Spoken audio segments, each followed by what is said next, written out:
Hola a todos los simpatizantes del programa Somos Historia. Hoy toca hablar del Imperio Neoasirio, que es la época donde el Imperio Asirio, valga la redundancia, alcanza su máximo esplendor y también, desgraciadamente, para ellos, claro, es la época de su desaparición. Esta es una época donde los principales reyes van a ser Adad-nirari II, Tukulti-Ninurta II, Ashurnasirpal II, Salmanasar III, Tiglat-Pileser III, Salmanasar V, Sargón II, Sennacherib, Esarhaddon y Asurbanipal. Son 10 reyes, de los cuales los 4 primeros digamos que son antecedentes y son de los que nos vamos a ocupar hoy. El resto lo veremos en un programa diferente. El llamado Imperio Neoasirio es una terminología moderna que se utiliza para nombrar una época de esplendor dentro de lo que es el Imperio Asirio. Dura 3 siglos, del 912 al 612 a.C. Y la extensión geográfica de este imperio pues es notable por toda Mesopotamia, lo que se llama el Levante, Egipto, Anatolia y partes de Persia y Arabia. A partir del reinado de Adad-nirari II, los reyes neoasirios realizaron todos grandes expansiones territoriales para forjar el imperio más grande del mundo hasta ese momento. Los asirios despliegan una fuerza de combate que es la más efectiva del mundo y fueron, como ya hemos dicho en varias ocasiones, los primeros en estar armados masivamente con armas de hierro y con unas tácticas de batalla que los hicieron prácticamente invencibles. Sus políticas militares también les han dado una larga reputación de crueldad, aunque también, como también hemos repetido, esto ha sido cuestionado en los últimos años, ya que ahora se argumenta que no fueron más o menos crueles que los imperios vecinos como el de Egipto o posteriores como el de Alejandro o como el propio imperio romano. Reyes como Tiglat-Pileser III, Salmanasar V, Sargón II, Sennacherib y Esarhaddon se mencionan varias veces a lo largo de la Biblia como enemigos de los israelitas. Aunque las inscripciones de los asirios y los libros de la Biblia difieren como de la noche al día, sobre todo en los relatos de cómo se produjeron las relaciones entre las dos naciones. Esto es muchísimo más notable en un rey en concreto, Sennacherib, con respecto a la conquista de Judá y el relato que se da en el libro bíblico de Isaías, que por cierto es bastante poco creíble. Durante siglos, en la era moderna, se ha tratado de comparar este imperio asirio con el constructo que intentaron hacer los nazis en cuanto a crueldad, exterminio y demás, pero esta comparación no se sostiene bajo ningún tipo de prisma, ya que si bien hay unos elementos comunes como la superioridad técnica y la modernidad de los ejércitos en cada una de sus épocas, hay también unas diferencias notables. Los asirios no tenían ninguna intención racial, lo que hacían de deportaciones y demás era un hecho simplemente que podemos calificar político, por supuesto con toda la crueldad que implicaba, y además la guerra siria no fue más salvaje que la de otros estados contemporáneos, por ejemplo Egipto, y si la comparamos al Imperio Romano, donde los caminos muchas veces estaban poblados de crucificados a ambos lados, tampoco se encuentra que fuese especialmente más cruel. Sin embargo, los relatos bíblicos, como hemos dicho, y los propios historiadores del siglo XIX y XX han contribuido a una imagen bastante deformada de este imperio asirio. Los reyes asirios que siguieron a Adad-nirari II continuaron con las mismas políticas y expansión. Tukulti-Ninurta II expandió todavía más el imperio hacia el norte y gana también más territorio hacia el sur. Y ahora veremos el reinado de Ashurnasirpal II, en el que no me resisto a comentar cómo trata Isaac Asimov en su historia del Cercano Oriente a este personaje. Asimov quedó muy impresionado por los relieves del palacio de Ashurnasirpal y dedujo una similitud como la que hemos hablado anteriormente con el régimen nazi, lo llamó el Hitler asirio, porque si bien los relieves son de una belleza extraordinaria, Asimov interpretaba que la recreación en las escenas de dolor de los animales, en las escenas de caza, en el patetismo, en las estelas de victorias y el trato a prisioneros que allí se presentan, y en las propias estelas de Ashurnasirpal, que no se hizo ningún favor con ellas, pues le situaban al nivel de Adolfo Hitler, y así lo trató. Sin embargo, esta visión de Asimov está también muy tamizada por el relato de los hechos de su reinado, y la dirige quizá más hacia el hecho de que la continua crueldad, por cotidiana y justificada que nos parezca, de los asirios, fue lo que fomentó el germen de lo que iba a ser la desaparición del imperio, al ser todos los pueblos conquistados oprimidos y llevados a un extremo donde la rebelión, por duro que fuese el castigo, era mejor que la vida cotidiana. Ashurnasirpal II fue el tercer rey del imperio neoasirio. Su padre fue Tukulti-Ninurta II, y cuyas campañas militares en toda la región proporcionaron a su hijo un imperio considerable y los recursos para equipar un ejército formidable. Ashurnasirpal II es conocido por sus despiadadas conquistas militares y la consolidación del imperio asirio, pero probablemente sea más famoso por su gran palacio en Kalku, también conocido como Khaled y Nimrud en el actual Irak. Sus relieves presentan sus éxitos militares y muchas víctimas, y se exhiben en museos de todo el mundo en la actualidad. Además del palacio en sí, también es conocido por organizar una de las fiestas más impresionantes de la historia para inaugurar su nueva ciudad.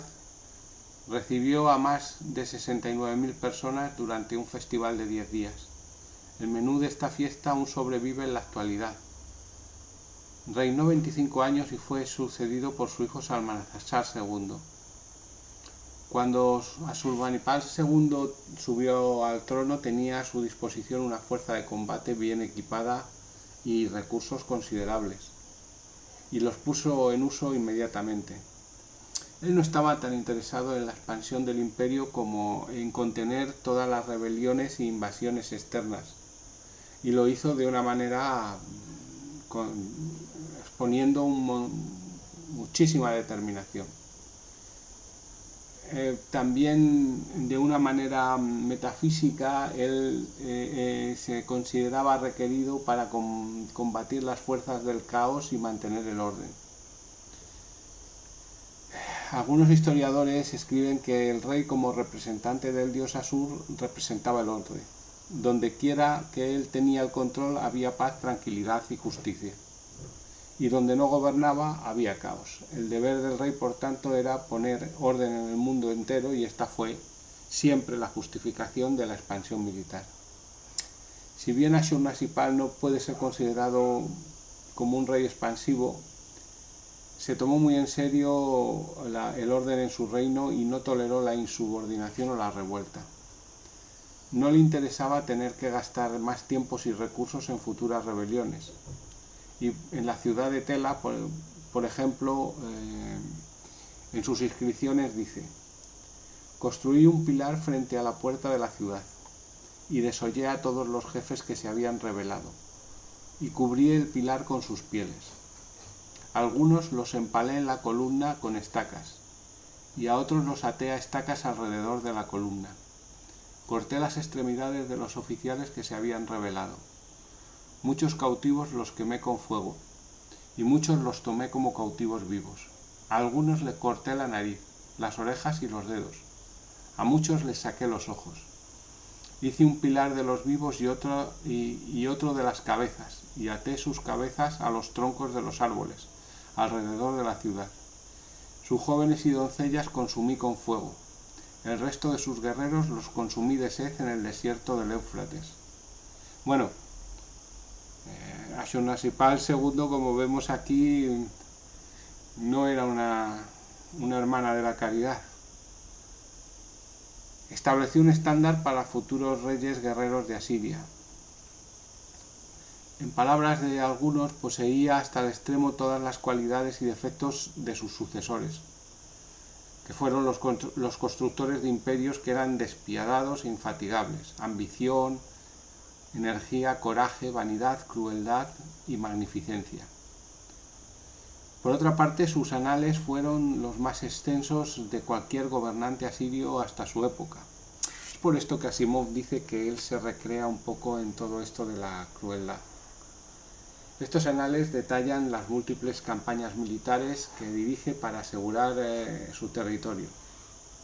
En una sola incursión llena las arcas de su reino con 660 libras de oro, una medida igual de plata, y agrega 460 caballos a sus establos, que nos puede parecer a lo mejor poco, pero para la época es algo absolutamente desmesurado. La crueldad sádica con la que trató a los líderes rebeldes fue legendaria, despellejándolos vivos, mostrando su piel, cortando narices, orejas y montando montañas de calaveras que servían para advertencia a los demás. Este tratamiento se convertiría en marca registrada de Ashurnasirpal II y no excluía ni a mujeres, niños ni ancianos. Es por esto que a nuestro juicio y a juicio de los eruditos durante siglos su figura fue odiosa y por extensión se hizo odiosa igual la figura de otros reyes asirios y finalmente la del imperio.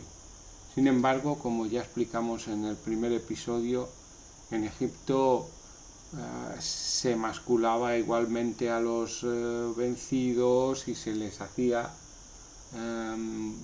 multitud de daños y torturas en algo que, por ser propio de la época, es muy difícil de comprender moralmente para nosotros. Bueno, Ashurnasirpal II traslada la ciudad de Ashur a Kalku. Kalku ya existía previamente y había sido una ciudad importante porque estaba situada en la ruta entre Ashur y Nínive, las dos ciudades principales del imperio. Se había construido bajo el reinado de Salmanasar I, pero se había deteriorado a lo largo de los siglos. Hay algo que la hace muy interesante a Kalku, que su situación geográfica la hace bastante equidistante de todas las fronteras del imperio asirio y por tanto logísticamente tenía mucho sentido trasladarse ahí. Las inscripciones de Ashurnasirpal II sobre la ciudad dicen: la antigua ciudad de Calais que había edificado Salmanasar, rey de Asiria, príncipe que me precedió, aquella ciudad se había deteriorado y estaba en ruinas, convertida en un montículo y montón de ruinas. Esa ciudad que construí de nuevo, diseñé huertos a su alrededor, ofrecí fruta y vino a Asur mi señor, cavé hasta el nivel del agua, edifiqué su muro desde sus cimientos hasta su cumbre. Lo hice y lo terminé. En 1879 a.C., cuando el palacio se completa y se decora por completo con relieves que cubrían las paredes y los pasillos. Bueno, quiero decir que el tipo de construcción de los asirios es algo que va mucho con su psicología y su propia creencia o cosmovisión. Los palacios asirios hacían al visitante recorrer una larga entrada que estaba sin techar y que hacía que los visitantes tuvieran muy presente la luz del sol sobre sus ojos. Inmediatamente se entraba en una sala oscura, iluminada alta, que prácticamente cegaba al visitante por el contraste entre la luz exterior y la luz interior. Era una sala también muy prolongada, con columnas altísimas y con una especie de relato, que son estos relieves que se ponían en el palacio para todos aquellos que iban a visitar al rey y que se daban cuenta de la grandeza y quedaban anonadados por la propia construcción. Así pues, lo que se pretendía es manifestar lo sagrado del rey, su grandeza y sobre todo infligir al visitante una especie de temor reverencial hacia la figura del rey. Hay una estela que conmemora el final de las obras del Palacio de Ašurnaširpal II y que dice que el festival duró 10 días, que asistieron 69.574 personas y que el menú de esta celebración incluyó 1.000 bueyes, 1.000 vacas, ovejas domésticas, entre las cuales 14.000 ovejas importadas y otras engordadas, 1.000 corderos, 500 aves de caza, 500 gacelas, 10.000 pescados, 10.000 huevos, 10.000 panes, 10.000 medidas de cerveza y 10.000 envases de vino. Cuando terminó la celebración, envió a sus invitados a casa en paz y alegría, después de permitir que los dignatarios vieran los relieves de su nuevo palacio. También hay que decir que se establecieron escuelas en todo el imperio, pero estas eran sobre todo para los hijos de los ricos y de la nobleza. A las mujeres no se les permitía asistir a la escuela ni ocupar puestos de autoridad, a pesar de que anteriormente en Mesopotamia las mujeres habían disfrutado de casi los mismos derechos que los hombres. Bueno, la disminución de los derechos de las mujeres, ya lo hemos comentado, va un poco con la promoción del dios Ashur y con el hecho de que este dios se reverenciase en múltiples sitios y con el hecho de que la naturaleza se degradase y hubiese una metafísica, como ya hemos explicado, a la que la mujer de alguna manera no pudo acceder por el hecho biológico que ella misma representaba, que era el de la reproducción y el embarazo. En fin, esto ya lo hemos explicado anteriormente. Después de un reinado de 25 años, durante el cual completó una serie de importantes proyectos de construcción en todo el imperio, las 14 campañas militares que emprendió fueron 14 campañas de éxito. Establece depósitos de alimento y reservas para la gente. Mejoró dramáticamente el sistema de postas y de correos, lo que permitió tener noticias de todos los lugares del imperio en tiempo récord. Le sucede su hijo Salmanasar III, que reinó del 859 al 824, un legado largo, que va a continuar y mejorar las políticas de su padre y expandir todavía más el imperio. El reinado de Ašurnaširpal II, que está marcado por avances militares brutales pero sistemáticos, representa el punto culminante de expansión del imperio asirio. Durante el mandato de este rey se reasentó a una gran parte de los grupos étnicos que aún intentaban permanecer autónomos, en una aplicación intensificada de la política de deportación de los reyes asirios que se había empleado anteriormente contra los súbditos rebeldes. Salmanasar III heredó un imperio más fuerte y más capaz que el que tenía su padre, y se basó en sus éxitos. Si bien las políticas de Ašurnaširpal pueden haber sido brutales, también fueron muy efectivas para mantener el control de toda la población.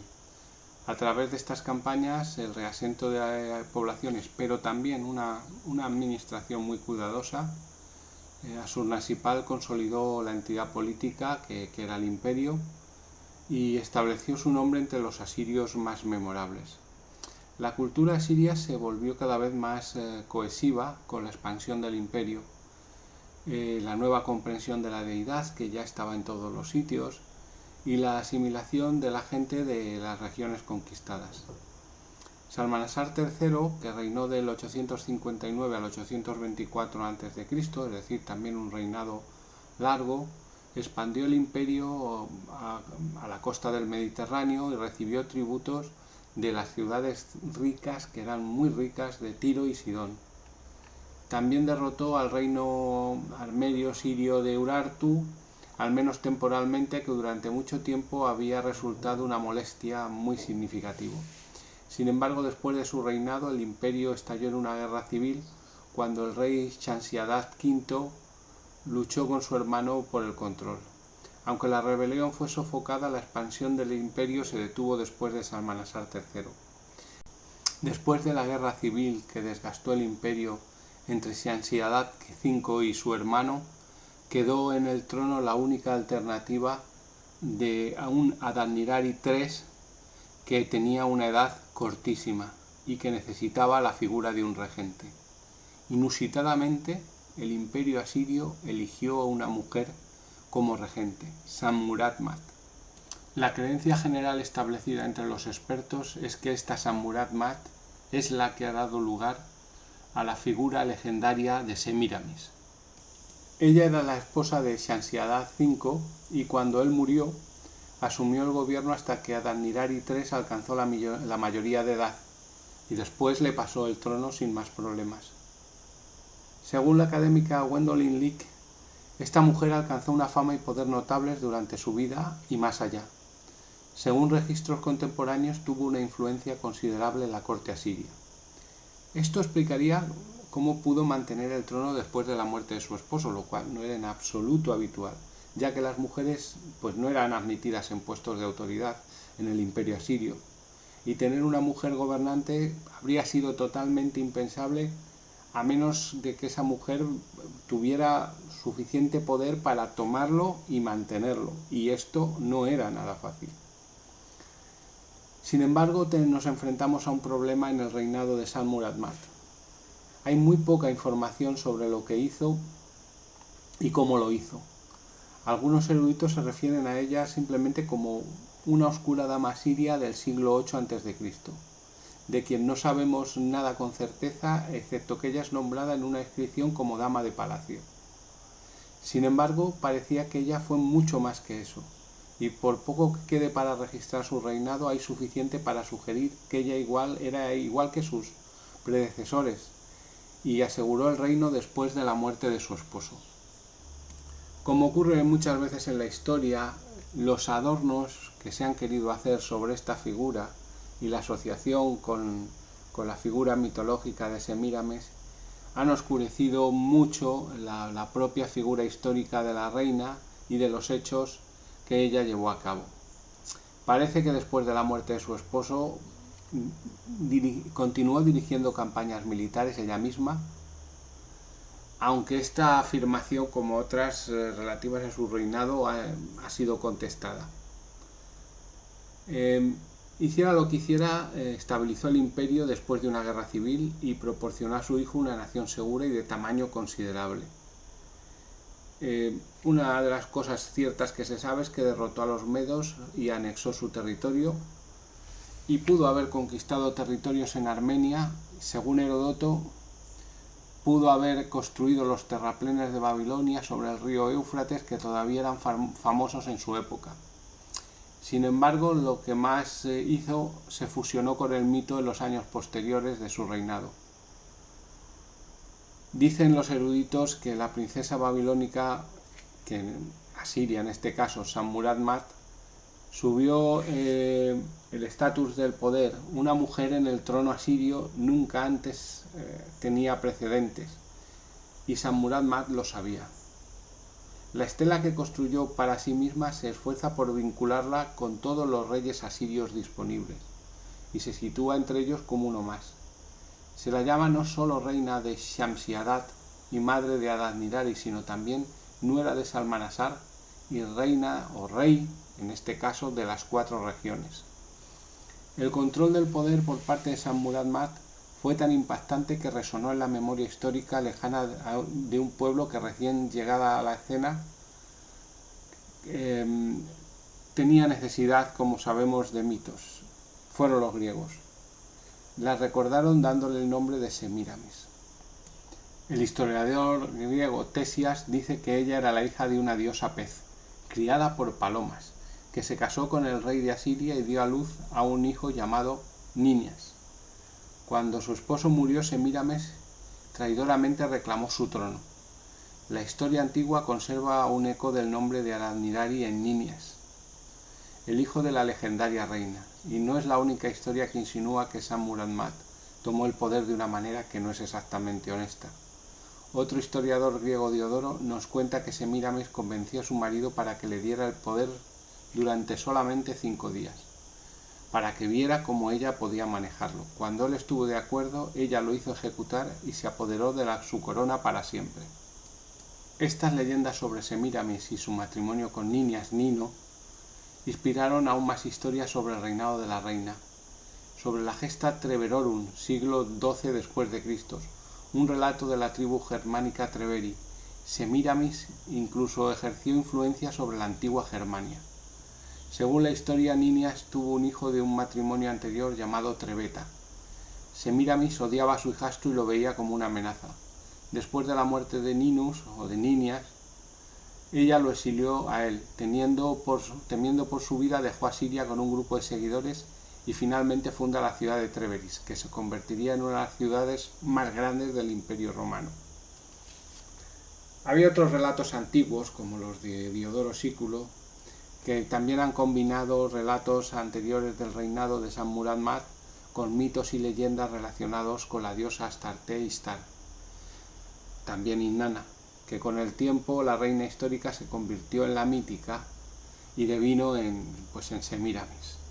Lo que tenemos que tener en cuenta es que las historias de los griegos son tremendas simplificaciones, llenas de inexactitudes y que construyen relatos que sirven para su quehacer habitual, que es el quehacer mítico. Estos relatos contienen fragmentos de realidades que configuran una narración con un propósito moralizante, ejemplificador y que sirven para la construcción de estructuras sociales y políticas. Vamos a hablar ahora de Semíramis en la literatura. Semíramis sigue siendo una de las figuras más controvertidas de la historia antigua y se volvió todavía más desde el siglo XIX. El ministro cristiano Alexander Hitler publicó un libro que se llama Las dos Babilonias, The Two Babylons, vinculando a Semíramis con la ramera de Babilonia del libro bíblico del Apocalipsis. Aunque Las dos Babilonias es claramente propaganda anticatólica y no tiene ningún reclamo de precisión bíblica o histórica, ciertas obras cristianas protestantes todavía la citan como una autoridad en el tema. Y por tanto, esto contribuye todavía más a deformar ya no el mito, sino algo diferente sobre la figura de Semíramis. Los historiadores modernos continúan discutiendo si San-Murat-Mat fue el modelo para Semíramis. La opinión general es que sí.